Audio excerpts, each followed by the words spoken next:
Sveiciens visiem sporta galda skatītājiem.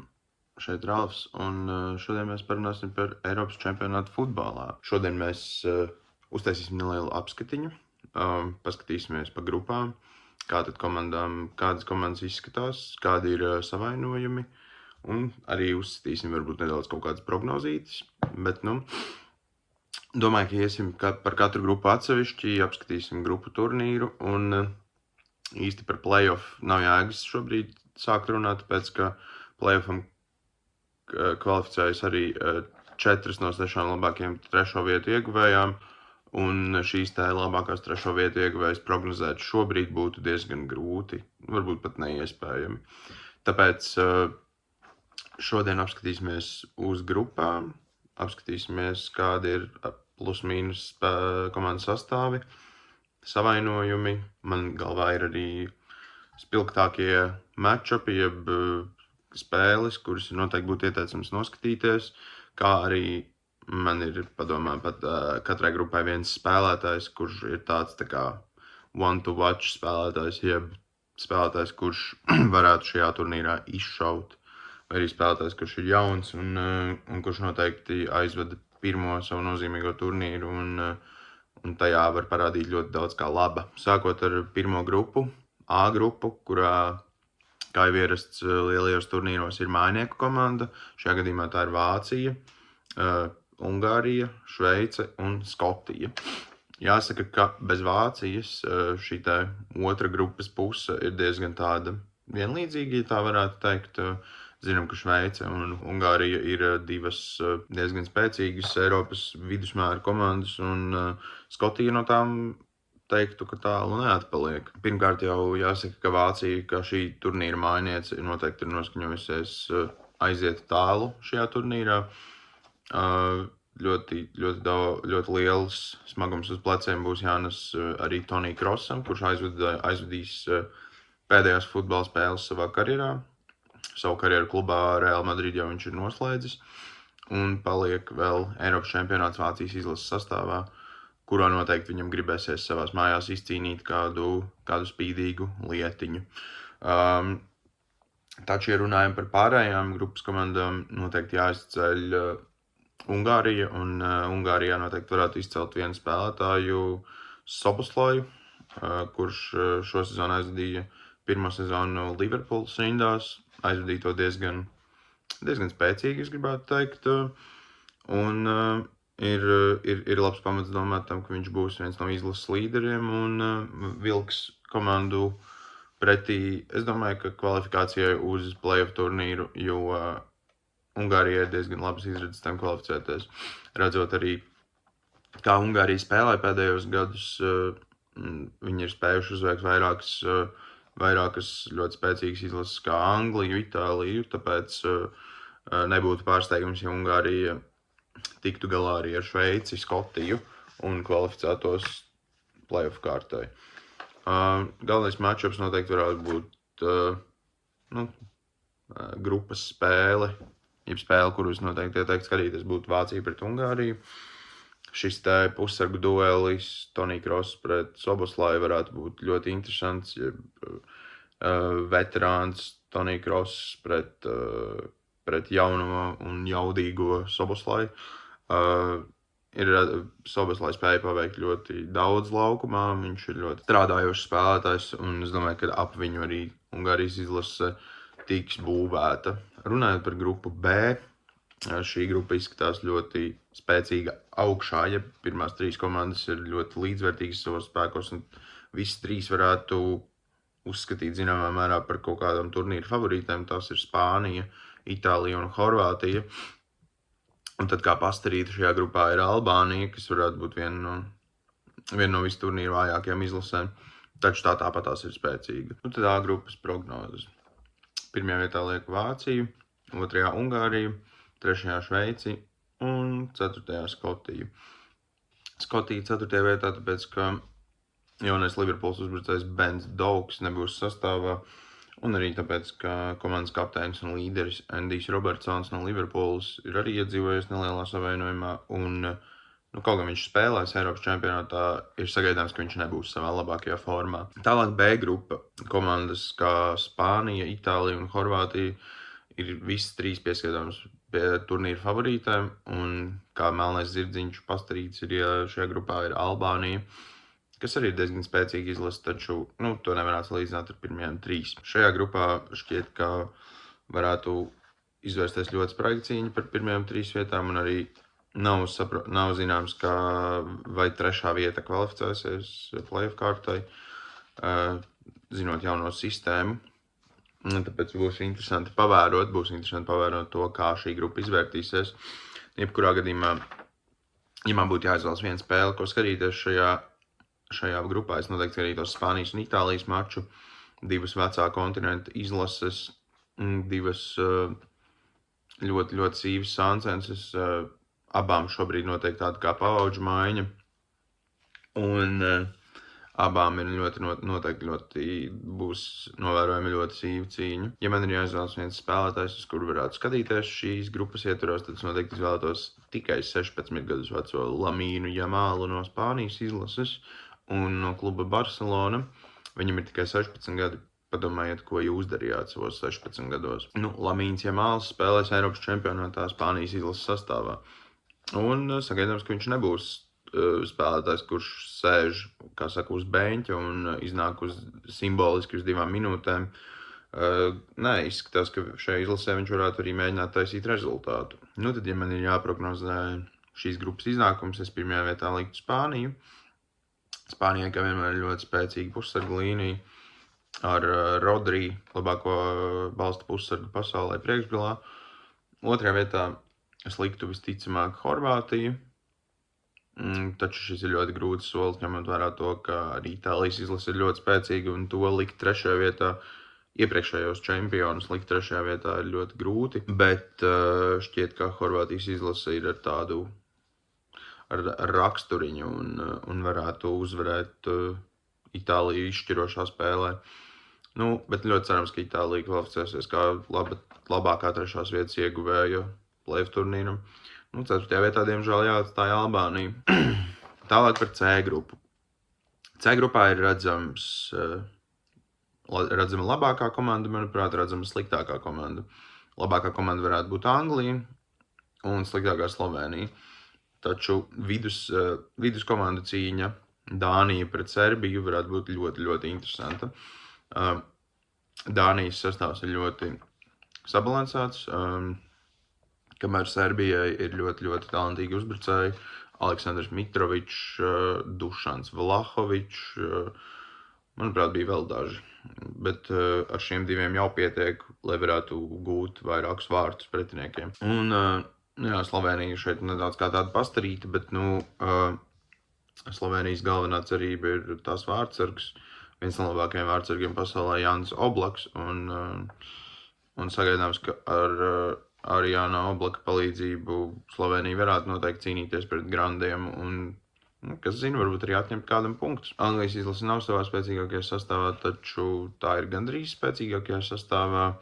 Ir vairāk ļoti, ļoti labi spēlētāji, un šis varētu būt beidzot Anglijas gads, kad kauss dodas mājās, bet to mēs redzēsim turnīru turpinājumā. Arī šajā grupā, ja man ir jāizvēlas viena spēle, ko skatīties, tā gan nebūtu ar Anglijas līdzdalību. Tā būtu Dānijas un Serbijas spēle, kur satiekas tāds kā balans pret Serbijas spēcīgo uzbrukumu. Tad redzēsim, kā Dānija mācīs apslāpēt šos serbu centienus gūt vārtus, kas varētu būt diezgan grūti apturami, jo talanta Serbijai netrūkst. Bet Dānija spēlē ļoti tādu pragmatisku futbolu, un viņu spēles stils varētu būt labas pretzāles Serbijas uzbrukumam. Un, ja man jāizceļ viens spēlētājs šajā grupā, kas varētu aizdīt ļoti labu turnīru, tas varētu būt neviens cits kā Manchester City līderis Phils Fodens, kuram ir 23 gadi, un es domāju, ka viņš ir gatavs parādīt beidzot, uz ko viņš ir spējīgs, arī uz izlašu skatuves, un es domāju, viņam uz pleciem ir diezgan liels spiediens, kuru viņš centīsies attaisnot. Tagad runājot par D grupu. D grupā mums spēlē Francija, Nīderlande, Polija un Austrija. Arī šī grupa ir zināmā mērā ar galveno favorītu un ar pastarīti. Un vidus komandu cīņa varētu būt ļoti, ļoti interesanta. Un, protams, ka Francijas izlasē ir ļoti liels talants. Visās zonās uzbrukums, aizsardzība, viduslīnija, skaties, kur vēlēs. Tur visur ir labākie spēlētāji savās pozīcijās. Runājot par Nīderlandes izlasi, es domāju, ka citos turnīros un ja tai nebūtu tāda problēma kā šobrīd, tad tā būtu arī viena no galvenajām favorītēm uz uzvaru turnīrā.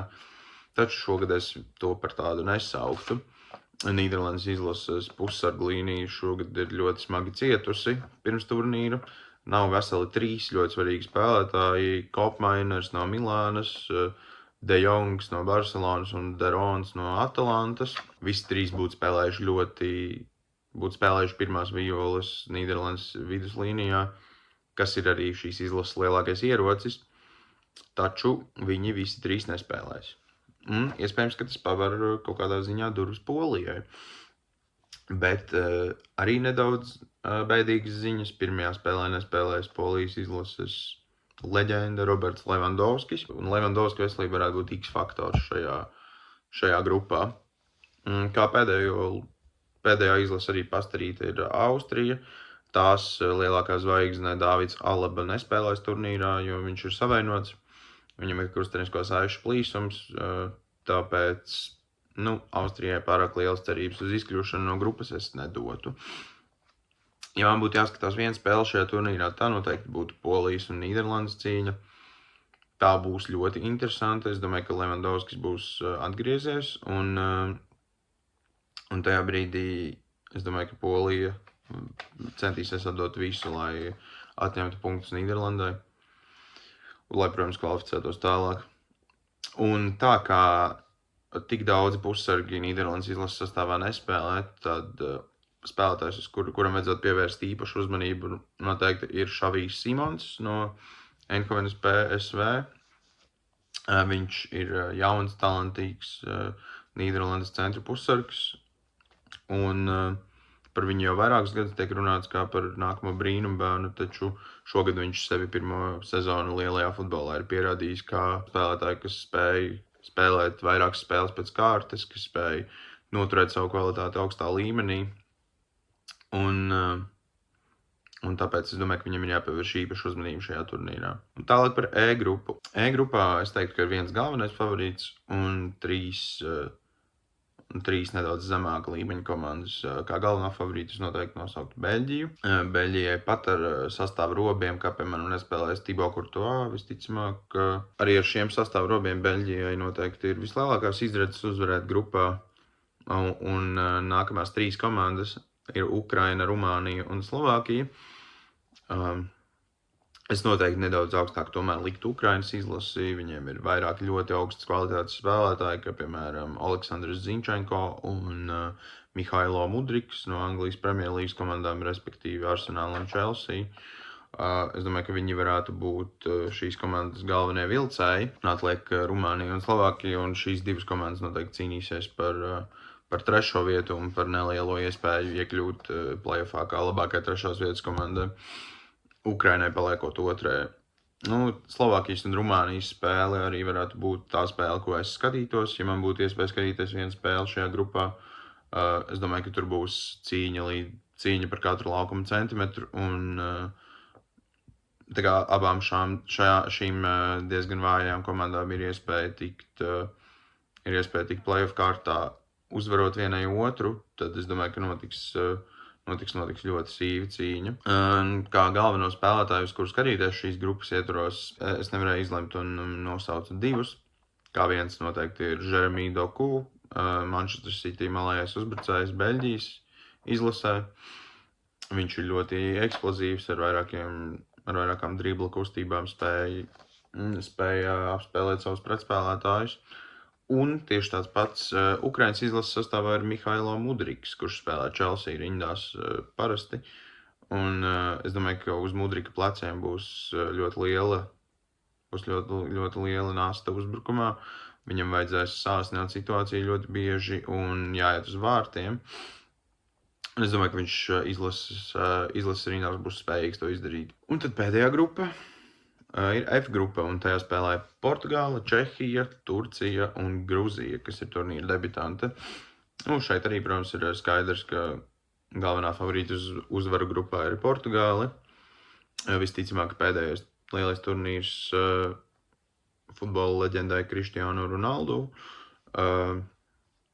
Sagaidāms, ka Portugāles izlase būs pirmajā vietā šajā grupā, un tad otrajā vietā es liktu Čehiju, nevis Turciju, un ceturtajā vietā atstātu Gruziju, kurai tomēr ir pirmais turnīrs, un es domāju, ka uz Napoli uzbrucēja Kvičas Kvaratskhelis pleciem nevarēs izvilkt šo komandu, kaut gan arī viņš ir pietiekami talantīgs spēlētājs. Tomēr, interesantākā spēle šajā grupā noteikti varētu būt Turcijas un Čehijas cīņa par otro vietu grupā un par automātisku kvalifikāciju uz turnīra playoff fāzi. Es gan tomēr nedaudz augstāk liktu Čehiju, jo izskatās, ka Čehijas kodols ir ļoti, ļoti pieredzējis, un tas ir spēlējis ļoti bieži kopā. Visbiežāk spēlētāji Čehijas izlase pārstāv divas komandas, vai nu Prāgas Slavija, vai nu Prāgas Sparta, kas nozīmē, ka spēlētāji viens otram ir ļoti labi pazīstami, un starp tiem ir izveidojusies kaut kāda saikne. Turcija liktu nedaudz zemāk, arī tāpēc, ka vairāki aizsardzības spēlētāji Turcijai ir izkrituši, kā piemēram Soyinči, kas iepriekš spēlēja Leicester Cityjā un pārcēlās uz Fenerbahču nesen atpakaļ uz mājām. Es domāju, ka viņš būs ļoti liels iztrūkums Turcijas izlasē, kā rezultātā Čehijas izlasē varētu pabeigt grupu nedaudz augstāk nekā Turcija. Arī šajā grupā es nevarēju izvēlēties vienu spēlētāju, kuram sakot līdzi, tāpēc esmu izvēlējies divus. Viens no tiem ir Turcijas izlases uzbrukošais pussargs Arda Gilers, kuram ir ļoti liela iespēja sev parādīt kā supertalantu šajā turnīrā. Es domāju, ka Spānijas čempionāta ietveros šis Real Madrid pussargs ir palicis tādā kā Lamīna Jamāla ēnā. Rēķinu to, ka Jamālam ir 16 gadi, un viņš spēlē gandrīz katrā Barcelonas spēlē. Taču Arda Gulers ir 18 gadus vecs, un Real Madrid sastāvā ļoti bieži tiek tikai uz maiņu. Taču jāsaka, ka viņš gūst diezgan daudz vārtus, un viņam ir apmēram tikpat daudz vārtu, cik Jamālam, ja nemaldos. Tā kā es domāju, ka Guleram ir ļoti liela iespēja pierādīt sevi šajā turnīrā, un es domāju, ka viņam būs arī vieta sastāvā kā vienam no uzbrukuma līderiem Turcijas izlasē. Un kā otru spēlētāju gribu izcelt Portugāles pussargu no Parīzes Saint-Germain, Vitinju. Diezgan jauns un ļoti tāds stabils spēlētājs, kuram es noteikti paredzu spožu nākotni, jo jau šobrīd viņš 23 gadu vecumā spēlē Parīzes Saint-Germain komandā pamatsastāvā, un es domāju, ka viņa karjera turpinās iet tikai uz augšu, un viņam noteikti ir daudz ko mācīties no vairākiem Portugāles izlases līderiem pussargu pozīcijās. Video par playoffiem, es domāju, ka tiks ielikts vēlāk, kad playoff komandas būs zināmas. Es nevēlos prognozēt trešās vietas ieguvēju punktu skaitu, un man liekas, ir to diezgan grūti prognozēt. Domāju, kad playoffu sastāvs būs zināms, es domāju, ka sekosim ar nākamo video. Droši raksti, kas tev patika, kas tev nepatika, vai ir vēl kaut kas, par ko tu gribētu dzirdēt video saistībā ar futbolu. Varbūt tev nepatīk mans runāšanas stils, varbūt ir kaut kādi ieteikumi par to, kā uzlabot šo video. Ja tev tādi ir, tad droši raksti komentāros, bet citādāk turpini sekot Sporta galdam. Es domāju, ka mēs atdzīvojamies. Ir pamats aizdomām, ka tiks atsākti dažādi podkasti. Un tad es iesaku jums sekot līdzi un turpināt sekot līdzi mūsu jaunumiem. Atā!